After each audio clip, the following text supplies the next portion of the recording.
श्री शिवाय नमस्तुभ्यं।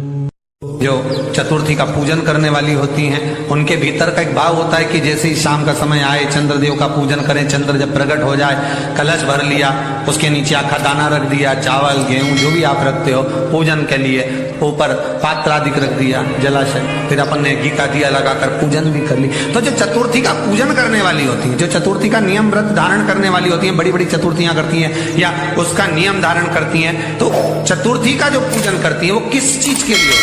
केवल संतान, पुत्र, परिवार, हमारा कुटुंब, हम जिस कुल में हैं हमारा कुल वैभव की ओर बढ़े, संपदा की ओर बढ़े और उसकी आयु बढ़े, उसकी आयु बढ़े, वैभव बढ़े।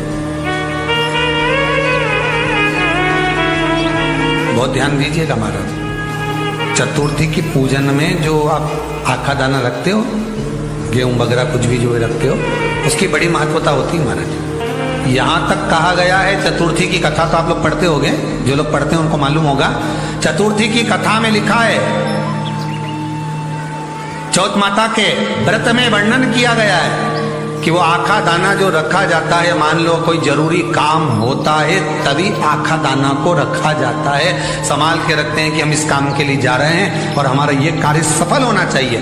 तो जिसने चतुर्थी का व्रत करा है, जिसने चंद्रदेव का पूजन करा, चतुर्थी का व्रत करा, वो गणेश जी से विनती करके वहां से 2-4 आखा दाना उठा ले और जो व्यक्ति का काम अटक रहा है अपने ही घर का, पर दूसरे कुल को नहीं देना, अपने ही कुल के अंतर्गत जो काम अटक रहा है उसकी जेब में, उसके में उस चीज को रख दिया जाए।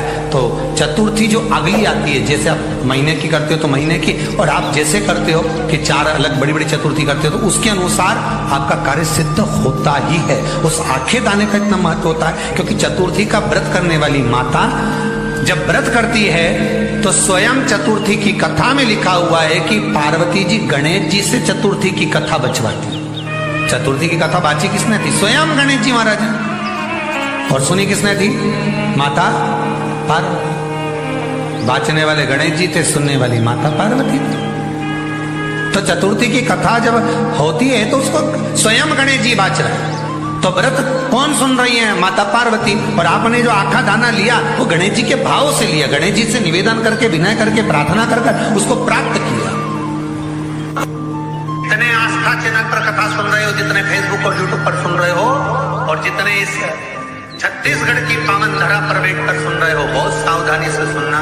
एक छोटा सा कपूर का टुकड़ा जब आरती में जलाया जाता है तो ये कपूर क्यों जलाते हैं? इस कपूर का महत्व क्या है? इस कपूर का कारण क्या है? ये कपूर है कौन जिसको हम आरती में जला? क्या जरूरत है इस कपूर को आरती में जलाने की? क्या जरूरत है इसको यज्ञशाला में जलाने की? क्या जरूरत है इस कपूर को पूजन में जलाने की? स्वयं गुरु बाबा करते हैं, यदि कोई आरती में, पूजन में, घर में एक कपूर का टुकड़ा आरती के बाद में जब समर्पित करेगा तो उसको अश्वमेध यज्ञ का पुण्य प्राप्त हो जाएगा। अश्वमेध यज्ञ के पुण्य को पाने के लिए कपूर का टुकड़ा आज भी आरती में जलाया जाएगा।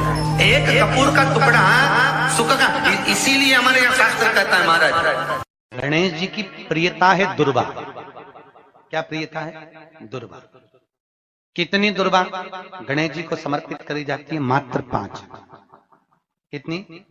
आज के जमाने में लोग गट्ठा बनाकर चढ़ा दें, वो अपनी जगह पर 5 दुर्वा पंचम इंद्रियों को वश में करने के लिए और भगवान के 5 जो स्वरूप हैं उनको अपने भीतर उतारने के लिए 5 दुर्वा। और दुर्वा में भी 3 गांठ। जब दुर्वा समर्पित करी जाती है तो उसमें नीचे दुर्वा की डंडी पर गांठ रहती है, 3 छोटी छोटी गांठें होना चाहिए। कितनी गांठ? जो भगवान को समर्पित करी जाए। जिस लड़के और लड़की का विवाह नहीं होता, भगवान गणेश जी मैया को प्रसन्न करने के लिए 8 रूप में धारण करते हैं। 8 रूप भगवान गणेश जी ने धारण किए। एक मयूरेश्वर गणेश, दूसरा सिद्धि विनायक, तीसरा बल्लालेश्वर, फिर वरद विनायक, फिर चिंतामणि, फिर गिरजात्मज, फिर भगवान गणेश विघ्नेश्वर अष्ट विनायक, फिर महागणपति। ऐसे गणेश जी के 8 नाम हुए। उस समय तिजोरी के अंदर जो गणेश की प्रतिमा रखी जाती है किस नाम से रखी जाती है? तो तिजोरी में हम जो गणेश की प्रतिमा रखते हैं वो वरद विनायक के नाम से रखते हैं। कौन सा गणेश? वरद। वरद विनायक के नाम से तिजोरी में गणेश रखते हैं। और वरद विनायक के नाम से गणेश जी तिजोरी में रखाते हैं। आपको कथा में कहा था, घर में सीधी सूंड का गणेश और व्यापार व्यवसाय ऑफिस में उल्टी सूंड का गणेश होना चाहिए। वरद विनायक को तिजोरी में। जब मकान का गृह प्रवेश होता है तो गणेश जी की पूजन जो दरवाजे पर करी जाती है उसे सिद्धि विनायक गणेश कहते हैं। कौन सा गणेश? सिद्धि विनायक। जब हम घर में शुभ कार्य हो, बंदरवाल लगाएं, कोई दरवाजे पर शुभ लाभ लगाएं या स्वस्तिक बनाएं या माताएं दरवाजे पर रंगोली डाले तो उसी समय पर सिद्धि विनायक के नाम से रंगोली डालना चाहिए। तो घर में लक्ष्मी बढ़ती है, सिद्धता बढ़ती है। याद रखिए, कभी भी गणेश जी को, मिट्टी के गणेश जी लाते हो भादो महीने में, तो विसर्जन करो तो विसर्जन के समय पर 2 बिंदी, एक कंकु की एक हल्दी की, दीवार पर जरूर लगा देना चाहिए। क्यों? क्योंकि गणेश जी हमारे यहाँ आते हैं तो रिद्धि सिद्धि के साथ आते हैं, पर जब गणेश जी जाते हैं अगर हम बिंदी नहीं लगाते हैं तो गणेश जी अपनी रिद्धि सिद्धि को साथ में लेकर चले जाते हैं। पति के साथ पत्नी वापिस चली जाती है। जब हम बिंदी लगाते हैं तो उसका मतलब होता है कि हमारे घर की बहू हमारे घर में रहे, बेटा भले भ्रमण के लिए जाए। तो गणेश जी जाते हैं, रिद्धि सिद्धि घर में रह जाती है। इसलिए रिद्धि सिद्धि को घर में रखने के लिए 2 बिंदी लगाना चाहिए, एक कुंकू की एक हल्दी, रिद्धि सिद्धि।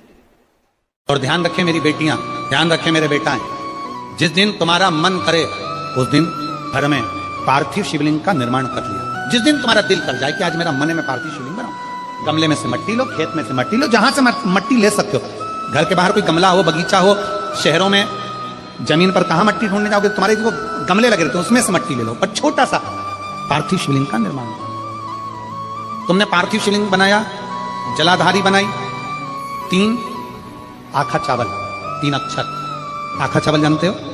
साबुदाना, आखा चावल, 3 चावल के दाने, एक गणेश जी की जगह, एक अशोक सुंदरी की जगह, एक षडानंद कार्तिकेय जी की जगह, 3 चावल, 3 दुर्वा, एक गणेश जी की जगह, एक अशोक सुंदरी की जगह, एक षडानंद कार्तिकेय जी की जगह, 3 बेलपत्र।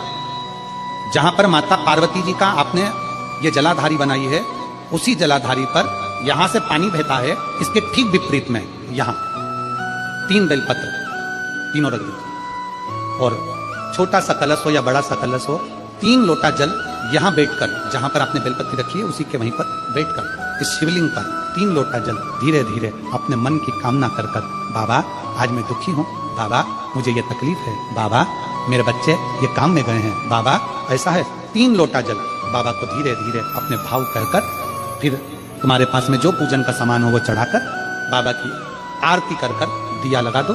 जब दिया ठंडा हो जाए उस शिवलिंग का विसर्जन कर दो। आप पाओगे, आपने अगर 2 या 3 बार कभी भी तुम्हारा मन करा कर लिया, आपको खुद लगेगा कि मेरे घर में संपदा कैसे बढ़ रही है और कार्य कैसे। ओम नमः शिवाय, श्री शिवाय नमस्तुभ्यम। स्वागत है आपका शिव महापुराण उपाय में। तो दोस्तों आज हम बात करने जा रहे हैं 17 जनवरी के उपाय के बारे में। 17 जनवरी यानी शुक्रवार के दिन कौन सा उपाय करना है, कब करना है और कैसे पूज करना है। तो पूज्य गुरु पंडित प्रदीप मिश्रा जी ने 17 जनवरी के उपाय के बारे में सकट के उपाय के बारे में बताया है। तो दोस्तों सकट का उपाय कब करना है, कैसे करना है, इसकी पूजन विधि क्या होगी, इसकी सामग्री क्या होगी, इसका शुभ मुहूर्त क्या होगा। तो दोस्तों पूज्य गुरु पंडित प्रदीप मिश्रा जी ने इस कथा में बताया है और उम्मीद करता हूँ कि आप सभी ने इस कथा को ध्यान से सुना होगा।